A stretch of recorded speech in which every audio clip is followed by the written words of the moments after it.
back on the floor. Holy cow. Did coach tell you to work on your ball handling?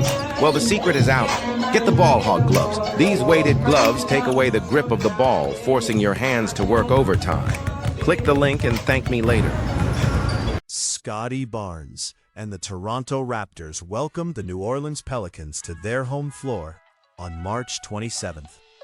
And the all-star forward put on a masterclass in controlled basketball, leading his team to a decisive 119-106 victory.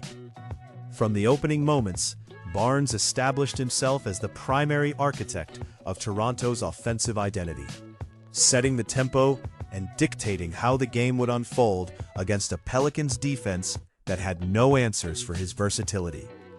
Barnes came out with intention, immediately asserting himself as both a scorer and facilitator. By the time the first half concluded, he had already accumulated 13 points on efficient shooting while distributing the basketball with remarkable vision, showcasing the kind of composure that separates elite playmakers from the rest. His 10 of 14 shooting accuracy would have been remarkable enough on its own, but it was the consistency with which he executed that truly stood out. He wasn't forcing anything. Rather, he was reading the defense with surgical precision, making the Pelicans' front court work defensively in ways that created separation and opportunity. What made this performance particularly impressive was how Barnes manipulated spacing throughout the contest. He operated with a clear understanding of where help was coming from, where gaps existed in New Orleans' coverage, and when to attack versus when to move the ball. His 12 assists reflected far more than simple pass counting. They represented a player in complete control of the offense, a quarterback moving pieces around a chessboard. He forced defenders into difficult rotations, created advantages on the perimeter, and allowed his teammates to execute in rhythm. The Raptors' offensive flow was unmistakably centered around his decision-making and movement. Defensively, Barnes remained engaged and disruptive. His 2 steals didn't capture the full extent of his impact on that end, but they exemplified his active hands and anticipation.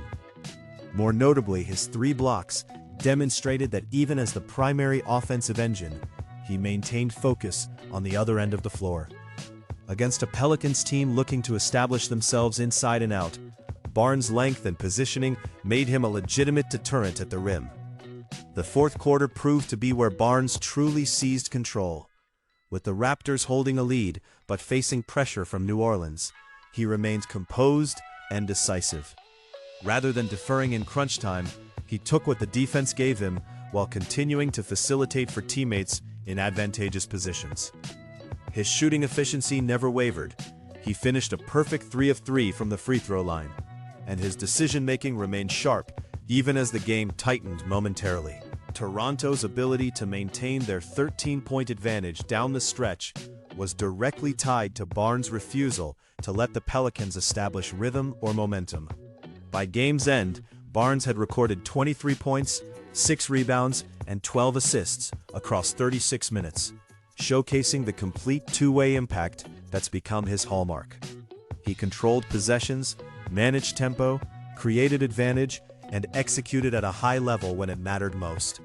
The Raptors' dominant 13-point victory at home was a direct reflection of his orchestration and performance.